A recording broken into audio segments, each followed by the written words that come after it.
Gracias por permitirnos llegar a su hogar con un nuevo programa, Derecho Familiar. Usted sabe que nos puede ver 3 veces a la semana en el canal judicial, en Cablevisión 112, en Sky 639 o en Dish 731. Igualmente a nivel internacional, usted puede ver las secuencias de este programa si sintoniza www.scj.gov.mx para que en un momento dado tenga el acceso a toda esta información. Pasamos los lunes de 8 a 9 de la mañana, se repite ese mismo día de 20 a 21 horas, y el sábado de esa semana de las 19 a las 20 horas, lo que es un privilegio para quienes estamos al servicio de la comunidad, para quienes hacemos de este, que es un programa de ayuda social, una realidad, y que como ustedes escucharon la semana pasada, tocamos un tema importantísimo que afecta a las familias, que se ha englobado en conceptos genéricos, que siempre está presente y que ha habido la tendencia en los tribunales mexicanos de ubicarlo dentro de la violencia familiar. Pero es importante, sobre todo ahora que en esta nueva emisión contamos con la presencia de un distinguido jurista, administrador de justicia, magistrado de la Cuarta Sala del Tribunal Superior de Justicia en Derecho Familiar, el magistrado Antonio Muñoz Cano Eternot, a quien le doy la más cordial bienvenida y le agradezco su presencia. Al contrario, maestro, muchas gracias. Y bueno, en el momento que ustedes nos han recibido en su hogar, seguramente ya identifican fácilmente al doctor Demetrio Cortés y a Fernando Sosa, que nos han acompañado en programas anteriores. Como les decía, el doctor Cortés Ortega es además médico y abogado. Y Fernando Sosa es un ilustre abogado, un distinguido chiapaneco, que ahora en México nos apoya en estas actividades y que vamos a seguir con el tema de la alienación parental, es decir, la del padre, la de la madre, el resultado en los hijos. Y ahora, como bien decía el magistrado Muñoz Cano, esto ya es algo que se da con cierta frecuencia en los tribunales. Yo quisiera, maestro Muñoz Cano, que nos hiciera favor de ubicar dentro de esto las cuestiones fundamentales de lo que es para el tribunal la alienación parental. Gracias, maestro. Ante todo, muchas gracias por invitarme a su programa, que se ha convertido en un referente para todos aquellos que trabajamos o que estudiamos la materia familiar. Así es que, como ha sido televidente, escuché las opiniones de los ilustres colegas que están aquí conmigo este día y las de el doctor González Carrancá en relación a este tema. Desde el punto de vista de la práctica forense, desgraciadamente siempre han existido esta clase de conductas, ya sea por la madre o por el padre, por la madre o por el padre, insisto, para poner a los hijos dentro de la arena judicial. Siempre hemos pensado que para casarse se pretende, hay 2 personas que están enamorados o pretenden que están enamorados, y para terminar con estos vínculos se necesitan 2 personas con sentido común. Desgraciadamente, cuando llegan a tribunales, es el menos de los sentidos que priva. Sí hemos tenido situaciones de este tipo, como usted y sus ilustres invitados lo señalaban. Nuestro código, salvo una excepción de una reforma en el 2005, que hablaba de alineación parental, como usted lo señalaba, posteriormente prescinde de este término y deja al juzgador dentro de la interpretación de la norma jurídica. La alienación parental, es decir, la actitud consciente realizada por actos o omisiones de uno de los padres para predisponer al hijo en contra del otro, a mi juicio es una clase de violencia familiar. Una clase de violencia familiar en tanto y cuanto atenta contra la integridad psicológica del menor. Al mismo tiempo, va en contra de los deberes de crianza. Nuestro Código Civil claramente establece al padre custodio y en general al padre también que no tiene la custodia, que deben de ser proclives a preservar la salud, no solamente física, sino psicológica del menor. En consecuencia, ¿cómo tratamos estos temas? Estos temas si los tratamos en función de estas dos grandes instituciones. El juez, ante todo, ya ha dejado a principios de este siglo de ser, como lo manifestaba el teórico francés, la boca de la ley para convertirse auténticamente en el conductor del proceso. Y con lo que tenemos que resolver y lo hemos realizado de esta forma. Lo ideal sería, maestro, como usted también nos comentaba, que existiera un legislador inteligente, sensible, que incorporara estas figuras a nuestro derecho vigente. Mientras esto no acontezca, la justicia no puede parar y así lo hemos estado realizando. Bueno, es importante esta reflexión del magistrado Muñoz Cano, porque de algún modo él encuentra una sinonimia entre violencia familiar y la alienación parental.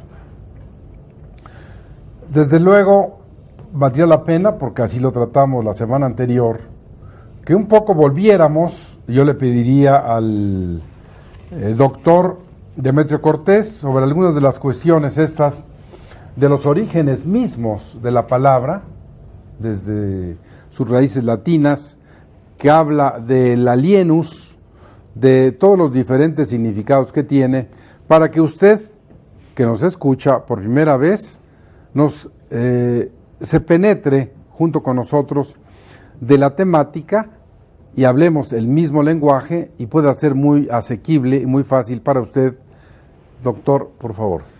Sí, el término alienación deriva de alienare, alienus, ajeno. Entonces, se usaba frecuentemente el término para decir enajenar, y enajenar como vender, como hacer la cosa extraña, ajena. El que vende tiene la cosa propia y la hace ajena, la pasa a un tercero y ya le es ajena. Entonces, por eso es enajenar, de venta. Y se traslada al campo psiquiátrico, al campo de médico, específicamente a la psiquiatría, como demente o loco. El alienado es el demente o loco. Pero entonces, ¿qué quiere decir? El alienado, el extraño, tiene algo extraño al ser humano. El que está demente, que está trastornado, que tiene un trastorno mental, tiene algo extraño al ser humano, algo anormal al ser humano. Eso es, de ahí tendríamos que tomar la raíz o el significado que lo llevamos al campo médico para decir alienado, demente o loco.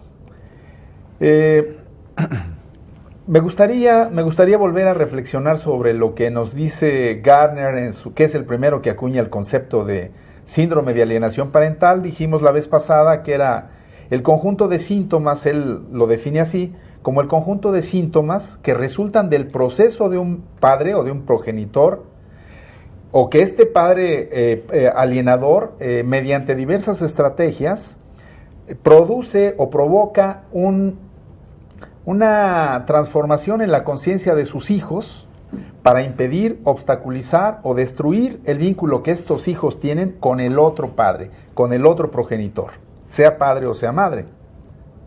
Entonces, en este punto de vista, o desde este punto de vista, vemos que el alienador está transformando la conciencia de sus hijos. Este es el concepto de un psiquiatra. ¿Qué diríamos? El magistrado Muñoz Cano acertadamente lo dijo en un concepto muy claro de entender. Es la manipulación que uno de los padres realiza en los hijos para que estos se pongan en contra del otro padre. Eso es básicamente en lo que consiste el síndrome de alienación parental.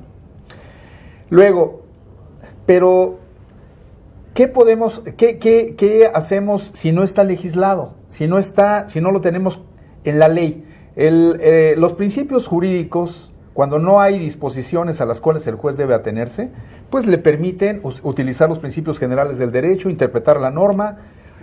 ¿Por qué? Porque el juez no puede dejar de resolver la controversia. aún si no tenemos disposición expresa, el juez, la norma no lo dice, tú no puedes dejar de resolver la controversia. No sé cómo le vas a hacer, si no tienes proceso, si no tienes una norma que sea aplicable exactamente al caso concreto, pues entonces interpreta de manera sistemática y conjunta y armónica y resuelve la controversia.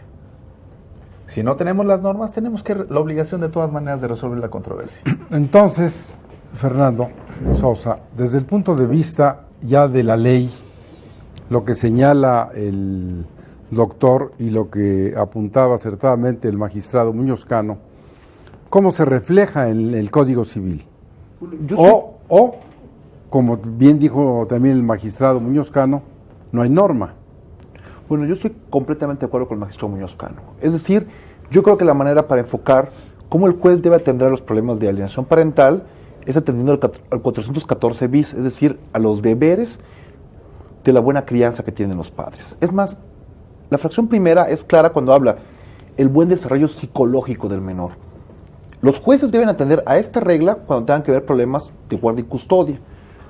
Los sociólogos ubican este problema de alienación parental en problemas familiares de guardia y custodia. Pero ¿qué se entiende por buen desarrollo psicológico? Porque eso dice la letra. Vamos a ver qué dice la ley, qué dicen los juzgadores, qué dicen los médicos. Porque bueno, ¿cómo dice? Exactamente dice procurar la seguridad psicológica, sexual y es física de los menores. Muy bien. Pero aquí estamos hablando de ese padre que manipuló al hijo o a la hija para que diga, para que rechace, para que quede enajenado frente al padre. Entonces, esa norma... Esa norma yo creo que hay que verla hermenéuticamente.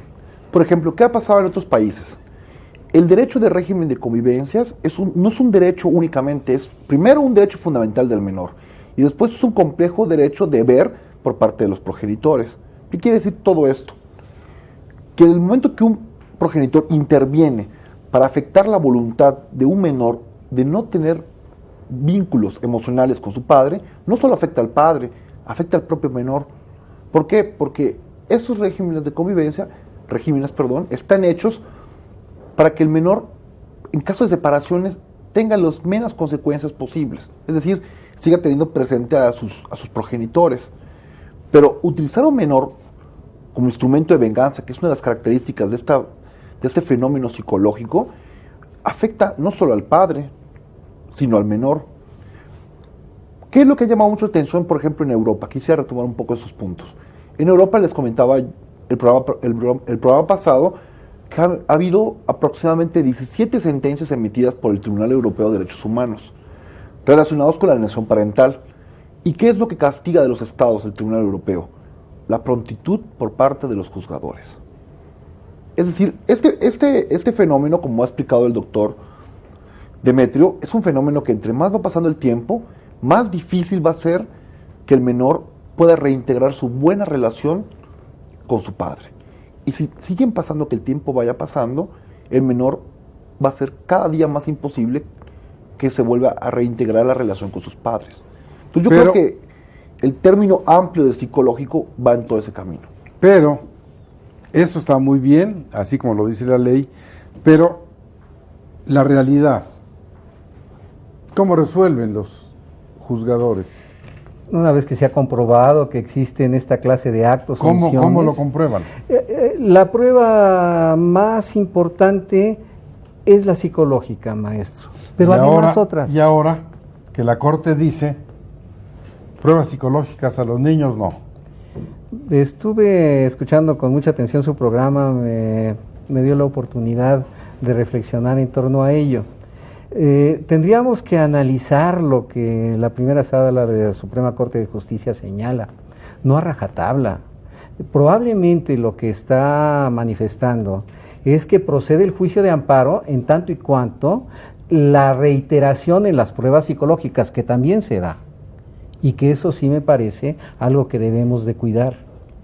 En algunos de los juicios en los que yo he tenido oportunidad de participar en segunda instancia, el menor se ha sujetado a 2, 3 y hasta 4 veces una prueba de carácter psicológico. Esto, perdón que te interrumpa, es muy importante porque ya no estamos hablando de lo abstracto de la norma, ni del lenguaje esotérico de la medicina, que a veces es para los privilegiados, sino ya estamos en una realidad. Entonces, es tan importante que vamos a ir a un corte y vamos a regresar con el magistrado Muñoz Cano para hablar específicamente de esos casos concretos, de esa alienación, que bueno, es violencia, no es, pero hay un resultado. Y ahora, a la mitad de esto, cuando todavía ni siquiera se legisla, dice la Corte, pruebas psicológicas, no, porque causan un daño irreparable.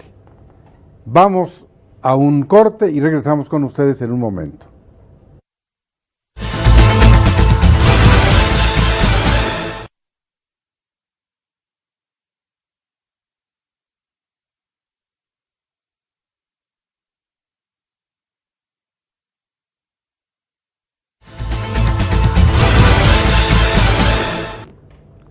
Seguimos con este programa Derecho Familiar.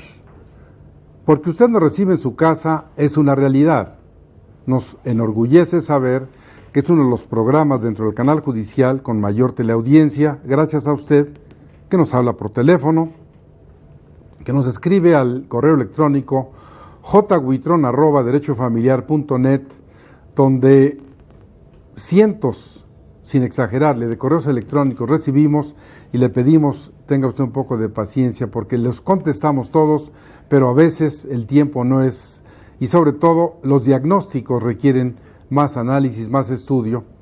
Y dentro de este tema de la alienación parental del padre o la madre, vamos a escuchar una narración, algunos cuestionamientos que el propio magistrado Muñoz Cano, como les dije, él es uno de nuestros representantes de la Administración de Justicia Familiar, que ha ennoblecido, que agranda esa actividad dentro de la Administración de Justicia en la materia, porque, bueno, hemos hablado de cuestiones abstractas, pero yo quisiera que él les transmitiera a ustedes su experiencia personal cuando él habla con los niños, con las niñas, con los adolescentes, que evidentemente son los objetos de esta alienación, que han sido alienados y que empiezan a tener conductas raras, diferentes, de un día para otro, con el otro cónyuge. Entonces, en ese sentido, ni libro, ni norma, ni concepto médico o jurídico, sino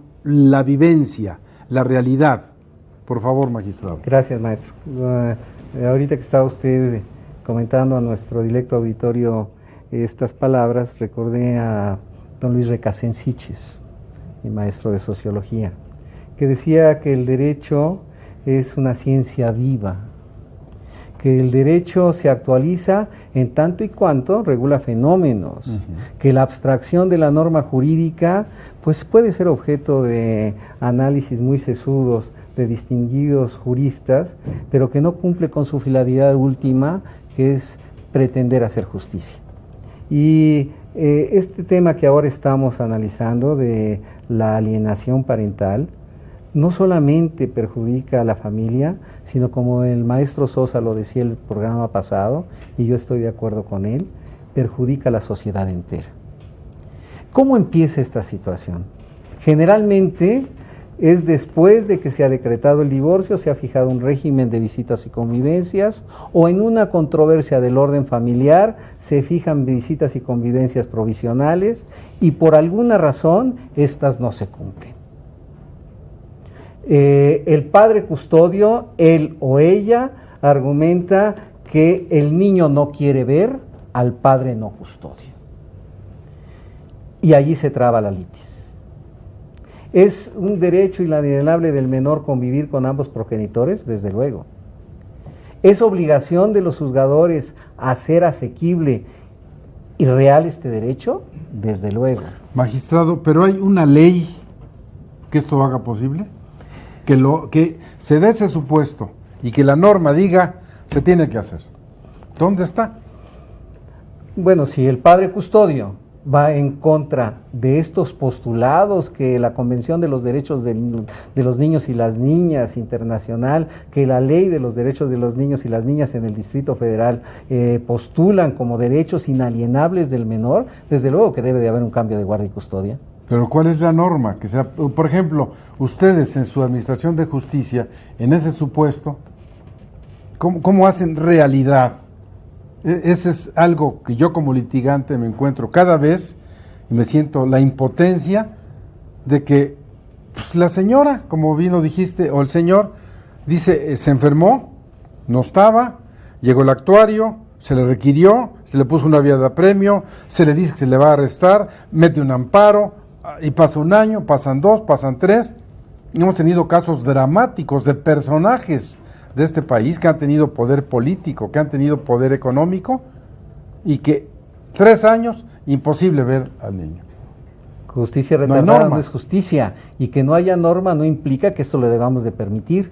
El maestro Sosa señalaba las decisiones de la Corte Europea de Derechos Humanos y en las cuales sancionan al Estado por la no pronta impartición de justicia en estos aspectos. Lo entiendo, y él lo ha reiterado, pero yo te hago una reflexión muy simple. ¿Y México? México tenemos que ir adelante. Se decía en el programa pasado, creo que lo decía el doctor Carrancá, que estamos un poco atrasados. ¿Un poco? Yo creo, maestro, yo soy probablemente demasiado optimista, yo no creo que estemos atrasados. Yo creo que lo que nos ha faltado es terminar con ciertas situaciones de carácter cultural que son muy importantes. Y me refiero, y espero que nuestro público lo entienda, a estas presunciones de que el niño debe de estar preferentemente al lado de la madre. Tal vez en algún tiempo en nuestra sociedad así pasaba, pero eso todavía gravita, y gravita en el inconsciente colectivo, como diría Jung, de abogados, de jueces, de litigantes y de todo mundo. Hasta los 12 con la madre. Hasta los 12 años con la madre, independientemente de lo que esté pasando. Los varones somos incapaces de cambiarle el pañal a nuestros hijos. Dicen. Bueno, eso se dice, ¿sí? Y estos inconscientes colectivos también gravitan en la impartición de justicia. Elogio en boca propia es vituperio, dice el refrán, pero en la cuarta sala familiar sí hemos hecho el cambio de guardia y custodia por esos aspectos. Y los jueces de primera instancia del Tribunal Superior de Justicia del Distrito Federal, algunos de ellos cuando han tenido esta situación también lo han hecho. ¿Se da? Claro que se da. ¿Necesitamos una norma específica para hacerlo?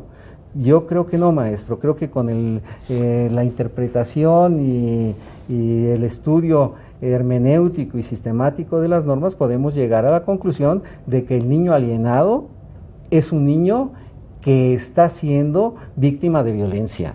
¿Qué mayor violencia puede existir que quitarle a un menor a la madre o al padre? ¿Y qué mensaje está dando esta familia en relación a la sociedad entera? A eso tenemos que atender. Y también con humildad, porque el juez familiar no puede penetrar en los espíritus de los hombres o de las mujeres. El juez de lo familiar tiene que construir la atmósfera desde el punto de vista jurídico mediante la cual se den las relaciones familiares. Relaciones familiares simples, auténticas, profundas, nobles. A eso es a lo que nos tenemos que dedicar, maestro. Doctor Demetrio Cortés, aparte que, como lo he reiterado, usted ser médico es un extraordinario litigante con una gran experiencia en las cuestiones procesales, ¿de qué manera esto que señala el magistrado lo podemos hacer una realidad? Porque son tantos subterfugios legales, tantas apelaciones que se pueden meter, como haya fuerzas en el litigante, tantas resoluciones, que ¿qué acaba pasando con la justicia en materia familiar? Sí, parece que entramos a un terreno, a un campo que al no estar legislado parece subjetivo y donde aquí con las facultades que se le otorgan al tribunal, al juzgador de materia familiar, pues puede ya llegarse de los elementos que considere necesarios para resolver la controversia que se le plantea. Creo que debemos legislar, meter algunos artículos ahí. Ya hubo por ahí una propuesta que quedó en proyecto de algún asambleísta del Distrito Federal, del PAN, concretamente, no recuerdo el nombre, que propuso que fuera castigado el padre alienador. no tenemos legislado, no tenemos legislada la figura de la alienación parental, pero ya él se estaba adelantando, ya dice, debe castigarse al padre alienador. ¿Por qué? Porque precisamente está causando un daño, está ejerciendo violencia sobre el niño. El niño, ¿qué culpa tiene de querer a los dos padres? ¿Por qué uno de los dos padres Es traidor entonces, si los quiere. es traidor si quiere al otro? Porque con el que está le exige que no quiera al otro y lo considera traidor. ¿Qué culpa tiene el niño de querer a los dos padres? Entonces, ¿por qué uno de los padres obliga al niño a odiar al otro? Que no, los dos padres se están olvidando cuál es su obligación. Una de sus obligaciones es que ese niño, que ese hijo que han tenido, que han procreado, se desarrolle y sea un buen individuo útil para la sociedad. Así como se desarrolla físicamente y hay que darle alimentos, también su cerebro, su mente, que tiene que ver después con su conducta, debe ser orientada por esos padres para que tenga un buen desarrollo y ese niño sea un individuo adaptado a la sociedad. ¿Por qué hay violencia? Desde luego que hay violencia. El padre alienador le va a causar daños a su hijo. ¿Cuáles son esos daños? Hemos hablado de la alienación parental y que provoca daños. Depresión crónica, hostilidad, un sentimiento, hablan los psiquiatras, que una de las consecuencias finales de la alienación parental, cuando ya es irreversible, es un elevado sentimiento de culpabilidad en el adulto alienado, ya, o que fue alienado de menor. ¿Y por qué? ¿Por qué se da este sentimiento elevado de culpabilidad? Pues cuando es adulto y recapacita y se da cuenta que fue inducido para odiar a su padre o a su madre, dependiendo del caso, en la que la trató mal o lo trató mal, lo insultó, pues va a tener esa culpabilidad toda su vida. Un alto sentimiento de culpabilidad. Y en algunos casos los psiquiatras han mencionado que se llega a una personalidad esquizofrénica que puede desembocar incluso en el suicidio. Y, lo repito, lo reitero, en el programa pasado hablamos algo de esto, los adultos que han sido alienados son más fácil presa del alcohol y de las drogas. Y desde luego con eso tenemos ya un individuo desadaptado socialmente. ¿Tienen la culpa los niños para llegar a ser unos individuos desadaptados? ¿Hay violencia? ¿Hay maltrato entonces en el menor? Esa es la pregunta que debemos hacerles ver a los padres. Yo quiero creer en lo que dicen los psiquiatras, en los libros que hemos tenido que leer para resolver los casos que se nos han presentado en el tribunal. Richard Gardner, Warshak, José Manuel Aguilar en España, sostienen que la mayoría de las veces, o en un buen número de ocasiones, el padre aliena a su hijo sin darse cuenta, lo manipula sin darse cuenta. Quiero pensar que es así para que esos padres ahora se den cuenta del daño que pueden provocarle a sus hijos y desistan de esa conducta. Ese padre resentido, porque en los casos de separación, de divorcio, el padre resentido es el que trata de alienar al hijo en contra del otro. ¿Por qué? Por venganza tal vez. Y no tenemos, o esos padres no tienen la capacidad de entender que su resentimiento es de él hacia su pareja, pero no tienen por qué perjudicar, por qué dañar a los hijos. No tienen nada que ver en esa relación.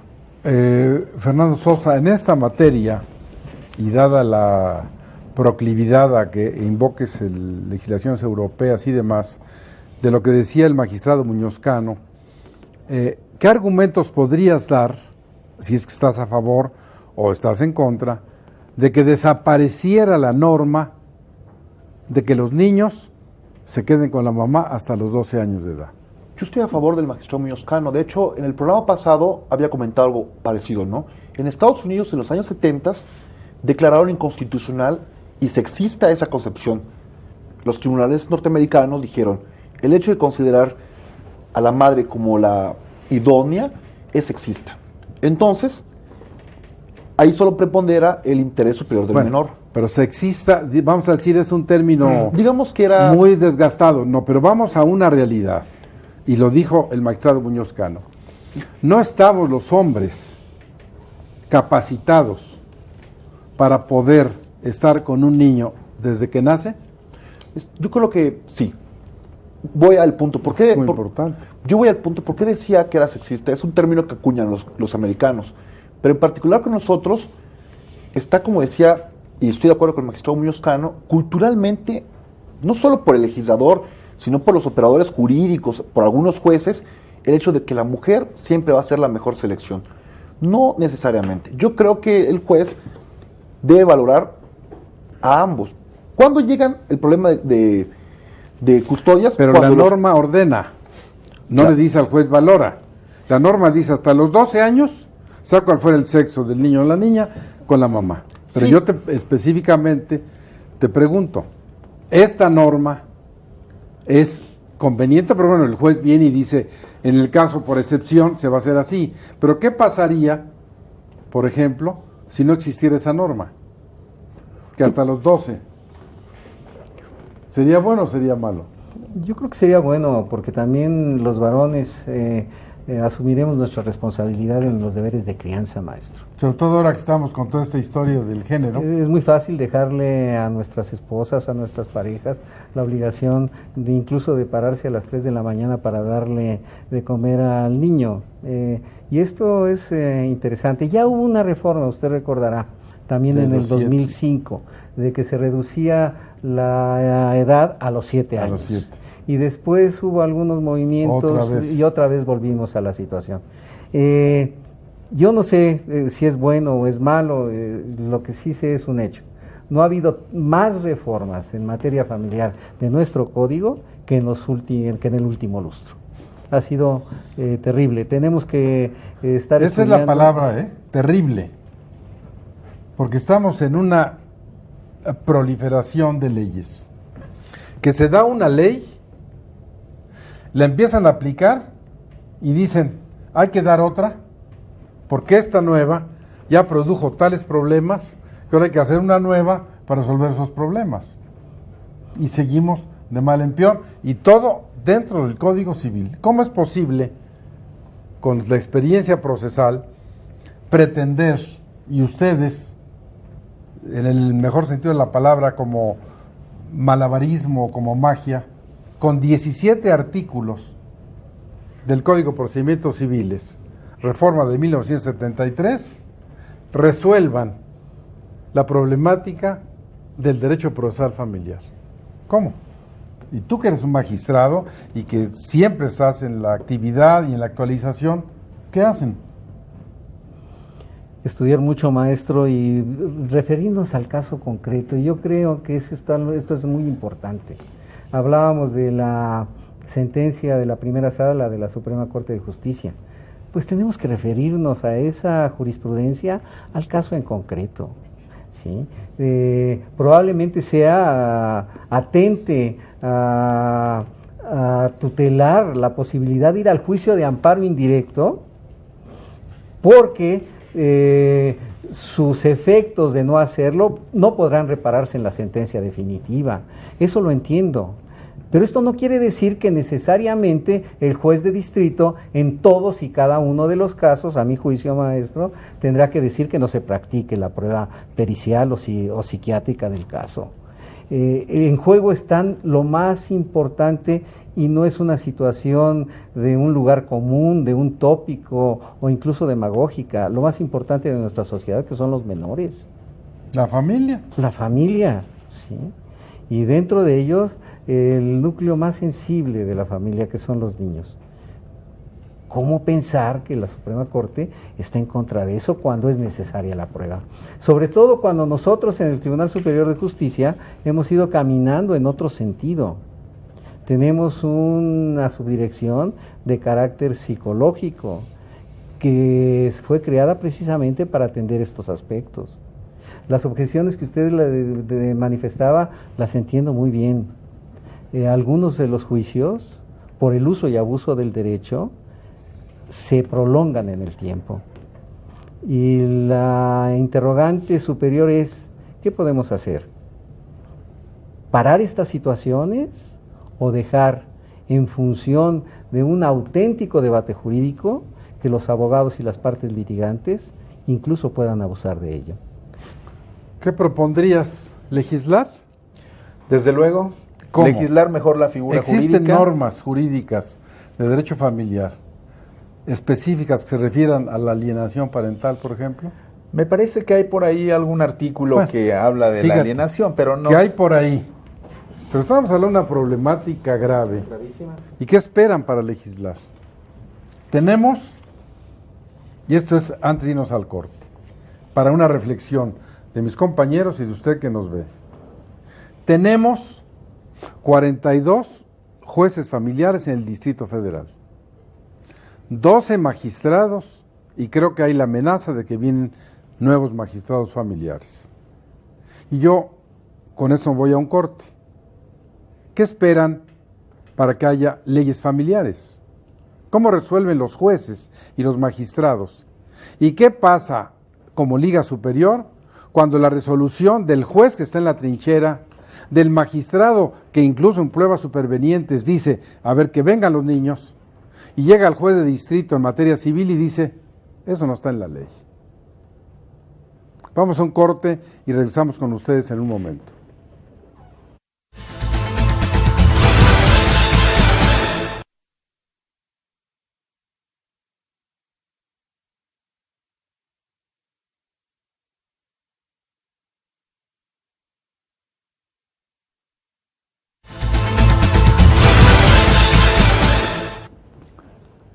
Como les decíamos, y le quité prácticamente la palabra al doctor Demetrio Cortés, hay que legislar, hay que dar las leyes necesarias, hay que ir a la realidad.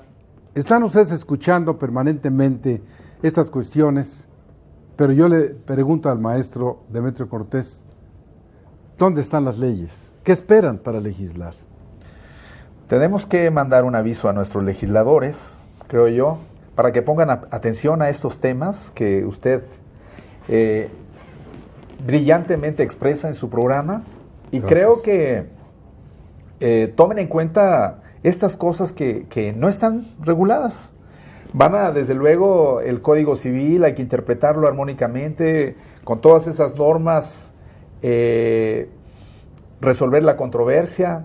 El juzgador tiene que, con argumentos, desde luego, fundar y motivar algunas cuestiones que resuelve, aunque no estén en la ley, pero el legislador debe tomar en cuenta que hay cuestiones que no están, sobre todo en el ámbito familiar, como esta figura de la alienación parental, y que se preocupe por legislar en esos aspectos, desde luego tomando en cuenta a los que saben de estos temas, como usted, como los que tienen la práctica también en el tribunal, los señores magistrados, jueces, que se acerquen a todos ellos, para que además son ellos los que conocen el derecho y no existan normas contradictorias y se regule de una buena manera la ley que resulte.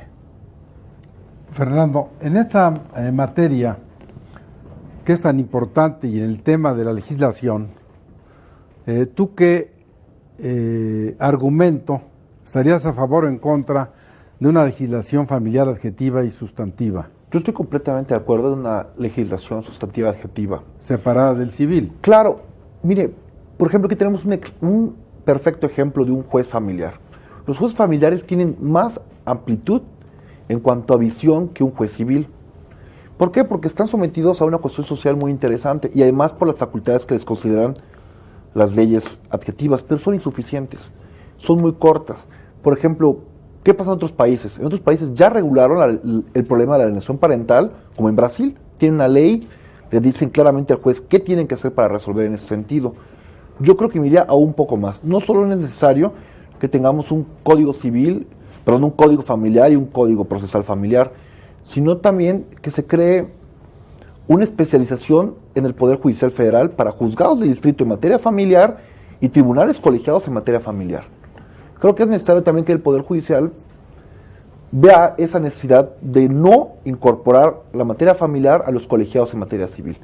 ¿Por qué? Porque precisamente pasa lo que usted comentaba, no está en la ley y afuera, ¿no? Y realmente muchos jueces familiares hacen una interpretación que no solo se queda en un estudio de la ley, es una interpretación que se asumen a libros de textos especializados, se acercan a la legislación comparada. ¿Para qué? Para buscar proteger como decía el magistrado Muñoz Cano, no un tópico, sino algo que es fundamental, el interés superior del menor. Entonces yo creo que la reforma debe ser integral. Volviendo con el magistrado Muñoz Cano, sobre todo aprovechar su experiencia y que él es de los juzgadores que están en activo todos los días. Los jueces familiares están capacitados, tienen la sensibilidad, los conocimientos para cotidianamente estar resolviendo esta problemática, o ¿cómo le hacen? Sí, creo que tenemos jueces que están capacitados para resolver esta problemática. La educación continua de los juzgadores debe de ser no un derecho, sino una obligación, maestro. Y debe de empezar con los propios magistrados. Debemos de regresar cada año judicial a las aulas, a discutir con nuestros pares, con jueces y magistrados, situaciones de este tipo. Tú sabes que en medicina, sobre todo en Estados Unidos, aquí el doctor nos ratificará en eso, hay que certificarse en los conocimientos para seguir ejerciendo. Aquí, Universidad Patito, Escuela Patito, como él venga, usted ya es abogado y usted ahora ya es juez y usted ya es experto en derecho familiar o en civil o en fiscal. Sería bueno también certificar a los administradores de justicia. Desde luego que sí, tenemos que establecer un sistema para rendición de cuentas, de jueces y magistrados, de magistrados y jueces. ¿Cuáles son las idoneidades que debe de tener un buen juez de lo familiar? No solamente rendimos cuentas en función de las sentencias que dictamos, sino creo que el todo social debe de conocerme a mí, que por otra parte, maestro, los jueces familiares tenemos un poder muy grande. El decidir con quién tiene que quedarse un niño, el establecer si hay alineación parental o no, incluso en materia de sucesiones, que es una materia de aplicación estricta en materia de derecho. Claro, estoy totalmente de acuerdo. ¿Cómo lo hacemos? Allí sí tendríamos que, como dice el maestro Sosa, recurrir a estudios de derecho internacional o incluso con nuestras propias idiosincrasias, crear una forma de la certificación. Yo, esto estoy convencido de ello, el magistrado en el Distrito Federal no debe de durar más de 15 años en su puesto. Debemos de darle la oportunidad a los jóvenes talentos de México de que accedan a ese puesto. Debemos también de darle oportunidad a todos, de una vez que llegamos a esta honrosa función judicial, que nos sigan conociendo y que nos sigan juzgando. No es posible que en otros tribunales o incluso en el mismo Tribunal Superior de Justicia se viole la ley en una forma muy vedada por quienes estamos obligados a cumplirla. Y me refiero a aquellos magistrados que se encuentran ya en situación de retiro y que no se retiran por el uso del juicio de amparo. Y en consecuencia me refiero también a otras situaciones de carácter ético que debe de establecerse como primordial para el juzgador. Jueces que nombran a sus familiares directos. Eso no se puede. O establecer nombramientos cruzados. Y con esto no quiero decir que el hijo o la hija de un magistrado o de un juez no pueda seguir la carrera judicial. Claro. Desde luego que sí, pero siguiendo los requisitos que se establecen en todos lados. También abrir un poco más las puertas de la magistratura a los buenos litigantes y a la academia, maestro. La carrera judicial es un sistema, no es una forma de escalafón. La situación escalafonaria no garantiza a la sociedad capitalina tener buenos jueces y magistrados. Tenemos que darle la oportunidad a buenos catedráticos, a excelentes litigantes, a que estemos representados en el Colegio de Magistrados del Distrito Federal, todas las formas de pensar de la sociedad capitalina. Pues ya lo decía los nuevos teóricos del neoconstitucionalismo. Somos una sociedad plural, por eso nuestro derecho debe de ser dúctil, y la forma más dúctil del derecho es tener representantes a nivel de juzgadores que establezcan todas estas diversas posiciones de una sociedad plural. Eso es muy importante lo que el magistrado Muñozcano señala, porque viene a ser realidad eso de que el buen juez por su caso empieza. Y escucharlo es una garantía para usted, que es un gobernado, que sabe que cuando su caso llegue a sus manos va a ser juzgado en forma adecuada. Pero quisiera ahora sorprender un poco al doctor Demetrio Cortés, dada la trascendencia de la temática, porque nos hemos ido, tanto en el anterior cuanto en este programa, a toda esta cuestión del niño, de la alienación, etcétera. ¿Qué hacer jurídicamente con el padre alienador? El padre alienador, bueno, porque nos hemos ido al niño, al al otro, pero ahora vamos con este que es el que origina todo esto. El padre alienador es aquel resentido de la pareja que quiere vengarse del otro padre. ¿Y qué hacemos con él? ¿Qué hacemos con él?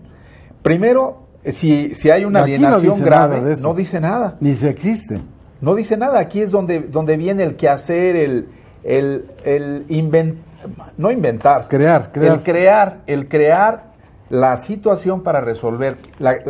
El juez debe crear la situación para resolver la controversia. ¿Y el legislador dónde está? El legislador está en el limbo. Pero, ¿qué debemos hacer entonces? Si la alienación es grave, obviamente el niño no puede seguir al lado del padre. Del padre alienador, quiero decir, puede ser la madre. ¿Cómo detectamos? ¿Cuál sería el mecanismo para el alienador? Y luego, este es el alienador, ¿ahora qué hacemos con él? Sí, porque ahora él es el enfermo. A lo mejor son los abuelos los que están alienando al niño y no el papá, y o no el padre, sueltos. o no la madre, sí. y no estamos haciendo ahí nada. Efectivamente, si nos percatamos de que hay un niño alienado, porque y es aquí donde entra la herramienta fundamental del tribunal, del juez, el psicólogo es el que nos da las herramientas. Aquí hay alienación. Ahora, ¿quién lo está alienando? Nos dice el psicólogo, pues el padre o la madre que tiene la guardia y custodia no es la alienadora. ¿Pero con quién está? Con la madre. Entonces, ¿quién lo está alienando? Tal vez los abuelos. Empezamos a ver si hay, con quién más convive ese niño. A lo mejor es un tío o una tía. Lo que hemos encontrado es que a veces son los abuelos. Los abuelos pueden estar alienando a ese menor de edad. ¿Y qué acciones hay contra ellos o qué se puede hacer? Lo que hacemos es quitarle al niño al padre alienador porque no lo puede tener, ver cómo está el otro padre también psicológicamente y entregarlo, hacer el cambio de guardia y custodia y tratamiento para el padre alienador. No hay sanción, pero sí un tratamiento para que en algún momento pueda volver a reestablecer la convivencia con el padre. Si el caso es muy grave, mientras no va a tener contacto. Los tratadistas que hemos citado, Garner, Burchak, José Manuel Aguilar, sostienen que en estos casos graves, desde el punto de vista médico psiquiátrico, sí, jurídicamente no tenemos la herramienta ahí que nos diga sepáralo. Pero por ejemplo, ¿podría ser causa de suspensión o pérdida de la patria potestad? Sí, hace rato decía, teníamos un artículo que claramente nos decía si no se permiten las convivencias, entonces habrá cambio de guardia y custodia. Fue reformado ese artículo, derogado el artículo en esa parte cuando menos, pero todavía tenemos ahí el 417 que en su última parte le da la facultad al juez de lo familiar o al tribunal para que resuelva, para que dice si no se permiten las convivencias, el juez resolverá lo conducente. ¿Y qué es lo conducente? Si lo conducente es la pérdida de la guardia y custodia o el cambio de guardia y custodia, pues será eso lo conducente y ordenaremos el cambio de guardia y custodia.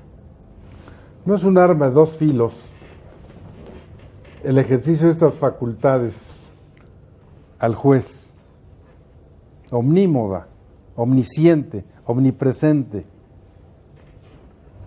en derecho familiar.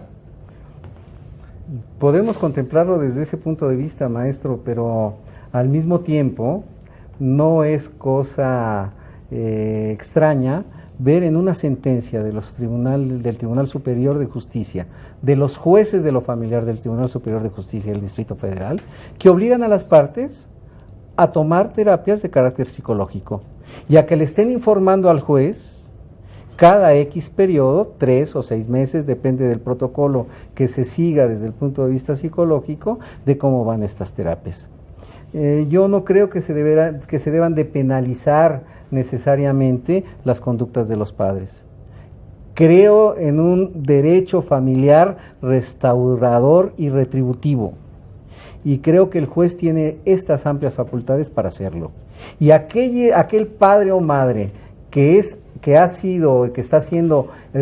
realizando actos de enajenación, darle la oportunidad para que también florezca como ser humano. ¿Cómo? A través de una sentencia inteligente, directa al caso concreto, que lo obliga a tomar estas terapias. Y mientras no perdóneme que utilice esta expresión, se redima en esa situación, suspender el régimen de visitas y convivencias o en su momento establecerlo en forma supervisada. Muy bien. Bueno, a manera de despedida, Fernando, una conclusión para la distinguida audiencia que nos ha hecho favor de recibirnos en este segundo programa sobre la alienación. ¿Qué le dirías a la gente? Bueno, yo diría que sí es necesario que se replantee una reformulación del derecho positivo en materia familiar. 2, creo que el derecho familiar se está llenando de discursos que son ajenos a las posturas tradicionales, pero esto no quiere decir que no existan, sino que impele a todos los operadores jurídicos, no solo al juez, a los litigantes, a acercarse a estas nuevas formas de problemáticas. Doctor, una palabra de despedida porque, bueno, yo me siento muy honrado con que ustedes estén con nosotros en el programa y que estamos llegando al término de este segundo sobre este tema, pero agradecerles a ustedes públicamente su presencia, su apoyo, que no escatiman esfuerzo alguno para la universidad, para la Facultad de Derecho, pero ¿qué le dirías a la gente que nos permite llegar a su hogar? Pues nada más quisiera llamar la atención en que si queremos tener una mejor sociedad, los padres que han procreado hijos, obviamente por eso son padres, se percaten de esta situación, de que con estas conductas manipuladoras lo único que hacemos es denigrar a la sociedad con individuos desadaptados, que pueden tener diferentes grados. A los juzgadores y a los auxiliares en la administración de justicia, peritos y los que después van a tratar, que son obviamente los psicólogos y los psiquiatras, pues que se conduzcan con ética y que busquen lo que ya nos dice la ley, la Convención, sobre todo Internacional de los Derechos del Niño, pues que busquen el interés superior del niño. ¿Para qué? Para llegar a eso que buscamos, una mejor sociedad. Muchas gracias. Ustedes ven la presencia de juristas, de intelectuales, de maestros, de investigadores, de administradores de justicia, que tienen la mejor vocación, ningún interés particular, como no sea el de la familia mexicana, el del derecho familiar, y por eso hoy, con una gran satisfacción, después de tratar este tema, que como les dije, es la primera vez que en la televisión mexicana se habla de la alienación del padre o la madre, usted ahora tiene nuevos conocimientos, nuevas reflexiones. Escríbanos al correo electrónico jhuitron@derechofamiliar.net o llámenos al 56 39 22 35 o lea mi columna los domingos en El Sol de México, en la mañana, que se reproduce en los 68 diarios de la cadena de Organización Editorial Mexicana, donde normalmente hacemos el seguimiento de estos programas. Por hoy, muchas gracias y esperamos vernos en una próxima emisión de Derecho Familiar.